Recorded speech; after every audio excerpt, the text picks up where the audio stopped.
So hi mga Kaps, ito pong update natin patungkol sa issue nga nitong nagba-viral talaga, milyon na ang nakakaalam tungkol sa nangyari sa Taragis April Fool's prank na meron kumasa sa 100K na premyo para magpatatulang sa noo. Etong Taragis talagang napasubo ngayon at viral na viral sila. Dahil ginawa ito ng isang lalaki na magpatato sa ulo. At itong taong ito talaga ito, si Kuya Ramil. Siya po yung taong nagpatato sa noo. Ha? Hopefully, ibigay na sa kanya 100,000. Marami naman mga netizen ang nag-offer kasi itong yung isang chismosa na kumpanya, bibigyan na si Kuya Ramil ng 10,000 pesos. At meron din isang vlogger na nag-offer din ng kahit daw yung kalahati ibigay na. So 50,000 sa Taragis, 50,000 din daw sa vlogger. May nag-offer din doon. So marami na rin na mga gusto tumulong kay Kuya. So malalaman lang natin yan kung talagang tutulungan si Kuya ng mga taong ito o si Taragis nang bahala magbigay ng 100,000, 100K pesos.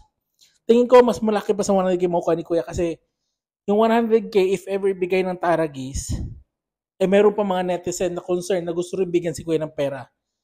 Para talagang maging worth it yung sakit na natamo niya sa tattoo sa noo nang dahil lang sa isang April Fool's prank ng Taragis. Nako, pero kung ako talaga sa Taragis, mga kaos, kung ako tatanungin, sana ibigay nila yung 100K kay Kuya. Ibigay nila kasi yung 100K na yan, dahil sa issue na ito, mas lalong sumikat ang Taragis, mas maraming nakaalam tungkol sa franchise nito na takoyaki. So, sino nakinabang? Di ba sila? Ibigay nyo na, manipis lang ang 100K sa makukuha yung kasikatan, makukuha yung mag-franchise sa inyong mga takoyaki outlets. Tingin ko lang milyon ang balik ng 100K na ibibigay nyo kay Kuya Ramil pala. So, ayun, yun lang ang advice ko. Pero kayo mga Kaps, anong comment nyo sa nangyaring ito? Ito nga si Kuya Ramil, kahit paano nakakaawa rin kasi talagang lifetime sa noo pa. Ha? Yung ibang may mga nagpagawa na rin yan noon sa ibang bansa. Pero hindi sa noo.